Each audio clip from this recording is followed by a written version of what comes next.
Hello friends, it's good to have you back. Today, I want to share a shocking experience. An HMA started building on my land without my knowledge. It all began one morning when I stepped out of my car to enjoy the sunrise. The mountain view was stunning as always, pink and golden rays stretching across the peaks. This land was a dream I had worked hard for, finally buying it after years of saving and building a career in law. I planned to keep it mostly natural, except for my house and a few carefully placed small structures. But that morning, something felt off. In the distance, I saw newly built houses with bright roofs shining in the sunlight. At first, I thought maybe a neighbor was expanding their property, but as I looked closer, I realized those buildings were on my land. As I squinted to understand what I was seeing, I noticed multiple houses neatly lined up and even heard construction machines in the background. Then I saw something that left me speechless. Heavy equipment digging into the ground. It looked like they were building swimming pools. Not one or two, but 5 of them. Each pool was placed near clusters of houses. It looked like a fully planned neighborhood had appeared overnight. I'm a lawyer and have dealt with property cases before, but I had never seen something like this happen on my own land. I had the original title, survey maps, and legal documents proving I owned every inch of that property. How could anyone build 25 houses and 5 pools without my permission? I quickly got in my car and drove toward the site. The road I had left unpaved now connected to fresh concrete driveways leading to these houses. It felt unreal, like I'd entered someone else's world. Workers nodded at me like I was just part of their crew. As I parked near the biggest house, I noticed a sign that said, "Welcome to Mountain View Oasis, an HMA community." Mai atrased. Anhwa.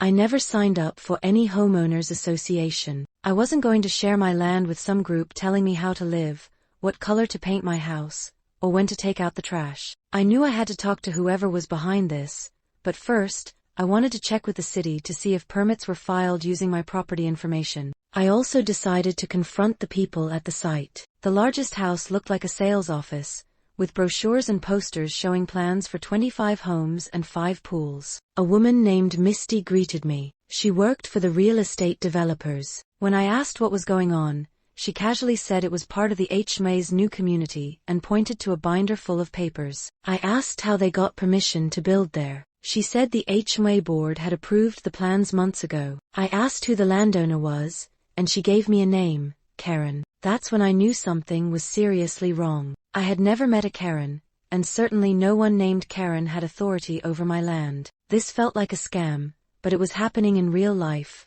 on land I legally owned. I asked to see the documents, but Misty said Karren had them. I left immediately and drove to City Hall. Using my legal connections, I got someone to check the permit records. Sure enough, there were documents related to a piece of land near mine, but they were full of errors and inconsistencies. My friend at the city was just as shocked. I double-checked my deed and survey. Everything matched. There was no way anyone else had a legal right to build on my land. That night, I contacted some legal experts I knew. Every one of them was stunned. But they also assured me I had the right to take action, either to remove the structures or claim them under certain state laws. The next day, I went back to the site to meet Karren. She arrived later in the afternoon, clipboard in hand, giving orders like she owned the place. When I introduced myself and explained I owned the land and was a lawyer, she looked confused and dismissive. She insisted the developer had followed all legal steps and that the HMA owned the land. I told her I had the deed and county records. I never sold or leased the land. This entire project was built without my approval, and it wasn't part of any HMA. Karren refused to believe me and said there must be a mistake on my end. I calmly told her if she could show me her documents, I'd show mine. And if her papers were fake or referenced the wrong land, then it would all be going to court. She got defensive and claimed several houses were already sold, and I couldn't just show up and claim ownership. I replied that I had every legal right and would be taking action. If she wanted to avoid a financial mess, she should consider settling fast. Karren stormed off, saying I'd be hearing from their lawyers. Sure enough, a few days later, I got a cease and desist letter accusing me of trespassing and harassment. But once my legal team compared all the records, it was clear, the permits had been incorrectly filed, and I was the rightful landowner. After investigating the land records, it became clear that the builders had probably meant to build on a neighboring plot that actually belonged to the HMA, but due to faulty maps, bad GPS data, or worse, deliberate misrepresentation, they ended up developing everything on my land. This wasn't just a small boundary mistake. 25 full houses and 5 swimming pools were now sitting on property I legally owned. Each pool was shared by a cluster of 5 homes. I couldn't believe the scale of the error. I started collecting proof, maps, photos, expert opinions. I consulted specialists in land law, zoning, surveying, and environmental protection. Every single one agreed.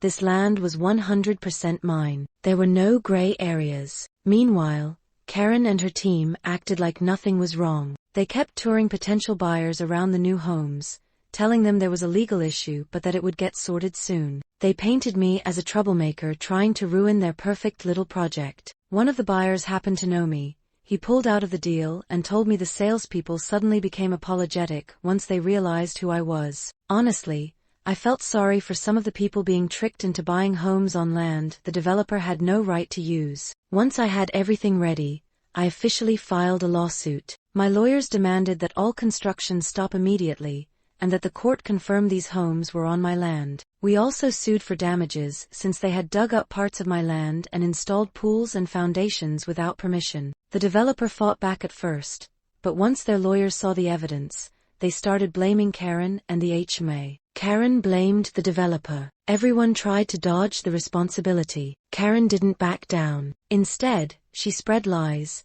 telling the construction crews and new homeowners that I was the problem. She claimed the court would eventually force me to join the HMA, and that I'd be made to follow their rules. What she didn't know was that I'd already proven in court that I was never part of her HMA. To make things worse, I had to deal with the city as well. Because the developer had submitted some sort of official permits, using the wrong land, the city inspectors came out to check the houses. I met them, explained everything, and showed them I hadn't approved a single thing. The city ended up putting a freeze on occupancy permits until the lawsuit was settled. Then came the utility chaos. Water, power, gas, services were getting linked to these houses, and somehow the bills were coming in my name. I spent hours with utility companies, proving I didn't authorize any of it. Eventually, they froze all new service setups. Homeowners were furious. Some had no power or water, but they were innocent victims. I truly felt for them. Even a local environmental group I was friendly with reached out. They were shocked at how the land had been damaged. When I told them I never gave permission for any of it, they were outraged and said they might take legal action of their own. Some families had put their entire savings into these houses, believing they were buying legally. My lawyers said if I won the case, I could either tear everything down or offer to lease or sell the homes to these buyers, but on my terms. At the first court hearing, Karren and the developers showed up with their attorneys. I came in with 3 lawyers and a mountain of documents, my deed, maps, surveys, everything. Karren's team argued that the land was part of the HMA. The developer said it was an honest mistake and they'd acted in good faith. None of it mattered. The judge reviewed our proof and issued an injunction stopping all construction. The judge said I had a strong chance of winning, based on the evidence. Karren stormed out of court. The developers looked nervous. Weeks later, legal depositions showed Karren had approved the development using incomplete or faulty maps. The developer had used the wrong data. Whether it was a mistake or a sneaky land grab, it didn't change the result. Then it got laughable. The HMA's lawyer sent me a letter demanding that I pay HMA fees for the homes. They said if I was going to claim the houses, I had to follow HOA rules. I actually laughed out loud. I sent a firm reply, I am not part of your HMA. You have no legal authority over me or this land. You built on property that never belonged to you. My lawyers couldn't believe they had the audacity to send me that. Soon, Karren started leaving me frantic voicemails. She said I was ruining families' lives, that people were blaming her, and that she was getting threatened with lawsuits by the new homeowners. I called her back. She yelled at me, saying I needed to fix this. I calmly responded, you built homes on my land without asking. I didn't cause this, you and your developer did. Now you have to pay for it. She said I couldn't just take the houses from the families. I told her, I'm working on a fair solution for those who were tricked, but I'm not here to protect you from the consequences of your decisions. She rambled about how unfair it was and begged me not to keep pursuing the case. I reminded her she was the one who pushed this whole situation into legal war. She hung up before I could finish. Shortly after, the judge gave an official ruling. The land is mine. I had the right to claim all the houses and pools. The developer and HNA were guilty of trespassing. And no, I didn't have to join the HNA. Then the settlement talks began. The developer tried to buy the land or pay me to keep the homes, but the public scandal made the properties hard to sell. I had options: tear it all down and restore the land, keep the homes, sell them on my own terms, or lease them out and build a new, HOA-free community. My attorneys noted that since I was never in the HNA, future buyers wouldn't be tied to it, which might even make the homes more appealing. Karren tried one last time to get me on her side. She said I should join the HOA board and fix things from the inside. She even flattered me, saying my legal skills could help them. My answer? You still don't get it, Karren. I will never join your HOA. I'm not here to fix your mistakes. Don't call me again unless you're ready to accept full responsibility. She hung up. Not long after, I found out Kerren and the developer were now rushing to settle lawsuits from the buyers. Some people had lost financing when banks found out about the land dispute. And that, my friends, is how a powerful HMA learned the hard way that you can't build your dreams on someone else's land, especially when that someone is a determined attorney who doesn't back down. As the chaos unraveled, many families who had unknowingly purchased homes in the illegal development demanded compensation or planned to leave. I didn't want to evict people who had been misled, so with my attorneys, I offered a solution.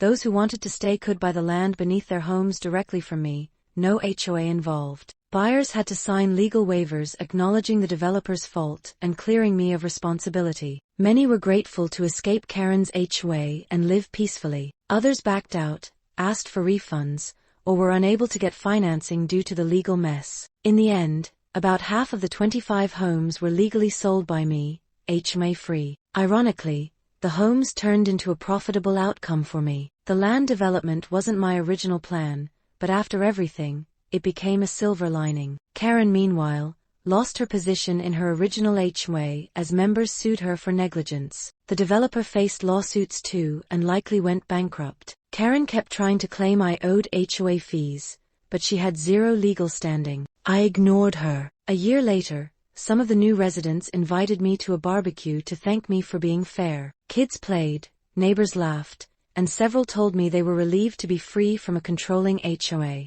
One even mentioned that Karren had called, still claiming authority, until they told her to leave or they'd call the police. The new residents formed a small neighborhood watch group, not an HMA, focused on keeping things clean and safe without pointless rules. I left most of the mountain land untouched and worked with environmental experts to undo the construction damage. Many new residents supported preserving nature and even volunteered to plant native trees and reduce noise and pollution. Despite all the stress, the ending was meaningful. Karren and the developer lost everything due to their arrogance and lack of due diligence. This case showed why verifying land boundaries before building is critical. Even now, I still get calls asking, is it true an HMA built 25 homes and 5 pools on land they didn't own?